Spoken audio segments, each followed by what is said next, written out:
नमस्कार. मी भगवंत कुलकर्णी. परखड सत्य यूट्यूब चॅनलमध्ये तुमचं सगळ्यांचं खूप स्वागत आहे. आजचा विषय म्हणजे की गोकुळवर मी काही व्हिडिओ बनवले, त्याच्यावर मला खूप लोकांनी ट्रोल केलं. काय आणि करा तुम्ही ट्रोल, कारण ट्रोल करायला मला काही हे नाही, कारण त्याच्यातनं मला तुमचे चुकीचे मुद्दे पण कळत आहेत. म्हणजे माझा विरोध त्या मुश्रीफांना आहे. काय मुश्रीफांना विरोध का आहे? मुश्रीफ म्हणतात मी युतीत आहे, युती धर्माचा आहे.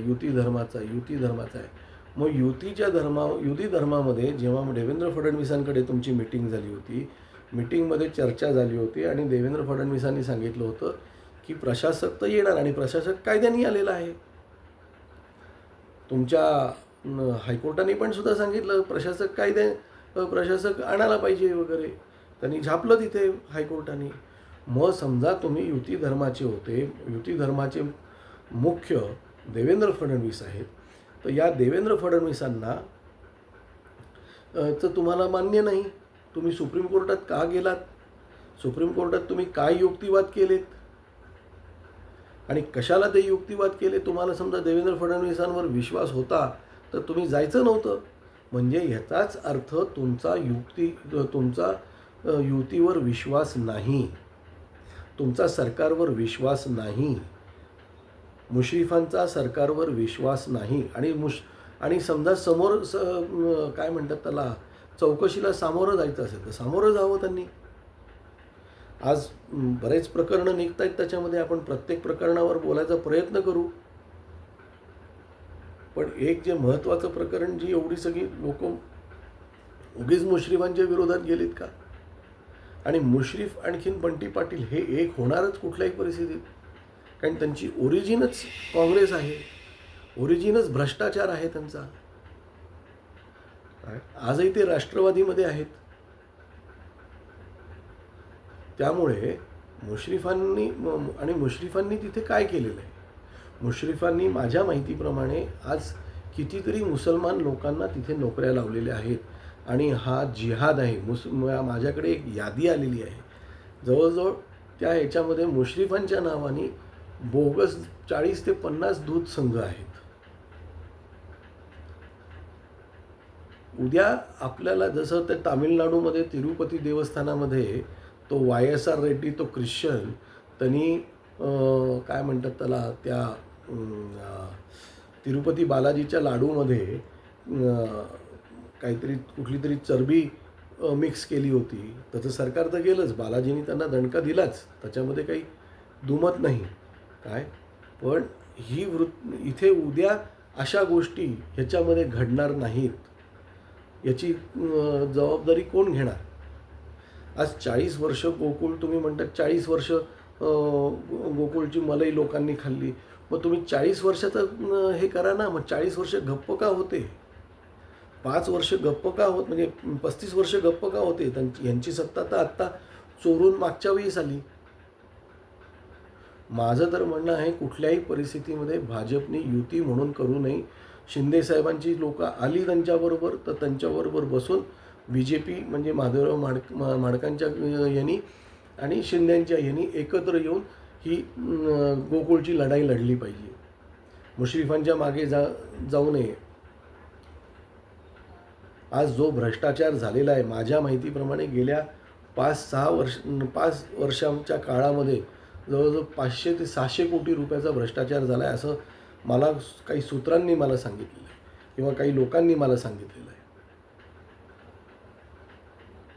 म्हणजे त्याचा मी अभ्यास करणारच आहे. पुढच्या व्हिडिओजमध्ये मी ते पण बोलणार आहे एक.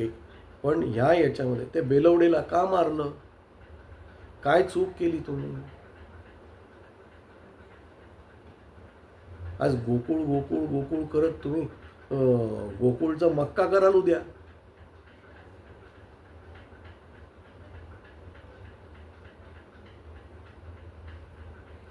मी असं ऐकून आहे की गोकुळमध्ये नोकरीला लागायचं असेल तर 16 लाख रुपये घेतले जातात. मग असे भ्रष्टाचारी लोक आपल्याला पाहिजेत का? आणि कोणीही सांगावं की मुश्रीफ धुतल्या तांदळासारखे स्वच्छ आहेत. इतरांवर समजा आरोप करायचे असतील तर मग इतरांचेही भ्रष्टाचार काढा तुम्ही. आमचं म्हणणं नाही, आम्हाला द्या, आम्ही पण काढू ते. पण मुश्रीफांना तुम्ही का पाठीशी घालताय? मुश्रीफांवर ऑलरेडी ईडीच्या केसेस चालू आहेत. आणि असा माणूस तुम्हाला म्हणजे मराठा बाहुल ह्याच्यामध्ये एक काय म्हणतात त्याला, मुश्रीफ येऊन अध्यक्ष होतो आणि सगळे मराठे एकत्र येऊन त्याला अध्यक्ष करतात. मग हे जे मराठे त्यांना येऊन अध्यक्ष करतात हे कोणाचे वंशज आहेत? म्हणजे यांचे पूर्वज काय आदिलशाहीमध्ये किंवा निजामशाहीमध्ये किंवा मोगलशाहीमध्ये यांचे पूर्वज होते का, की जे मुश्रीफांना पाठिंबा देत आहेत ते? मुश्रीफांना पाठिंबा म्हणजे जिहादला पाठिंबा. आज जेवढी जिहादची प्रकरणं झाली याच्यामध्ये कोल्हापूरमध्ये, त्याच्यामध्ये मुश्रीफांनी ते दाबायचे किती प्रयत्न केलेले आहेत. मी तर म्हणतो एक व्हाईट पेपर काढावा या सगळ्या याच्यावर, गोकुळवर, आणि कुठल्याही परिस्थितीमध्ये गोकुळ भाजपने त्यांच्या हातातलं जाऊ देऊ नये. मुश्रीफांचं काय काम आहे? म्हणजे एवढा 5-6 वेळा निवडून आले म्हणजे त्यांचं काम काहीतरी तर केलं असणार त्यांनी, त्याच्याबद्दल वाद नाही. पण कामापेक्षा काम केलं मग हे भ्रष्टाचार पण करायला त्यांना परवानगी आहे का? आणि तुमच्या किती लोकांची, म्हणजे मी तर असं ऐकलेलं आहे की KDCCमध्ये मुसलमान लोकांना लवकर लोन मिळतं, आणखीन हिंदू लोकांना लोन मिळत नाही. हे छत्रपतींच्या कोल्हापूरमधली परिस्थिती आहे ही. तेव्हा मुश्रीफांचा युतीवर अजिबात विश्वास नाही आहे, म्हणूनच ते ह्याच्यामध्ये गेले, काय म्हणतात त्याला, सुप्रीम कोर्टात गेले. आणि त्यांना ज्यांनी सुप्रीम कोर्टामध्ये जायला पाठिंबा दिला असेल त्या सगळ्यांना वेगळं काढून भाजप शिवसेनेने एक इव्हन राष्ट्रवादीचे सुद्धा काही चांगली लोक असतील तर त्यांना घ्यावं, पण मुश्रीफ नाही. गोकुळमधनं मुश्रीफांना बाहेरच ठेवायला पाहिजे.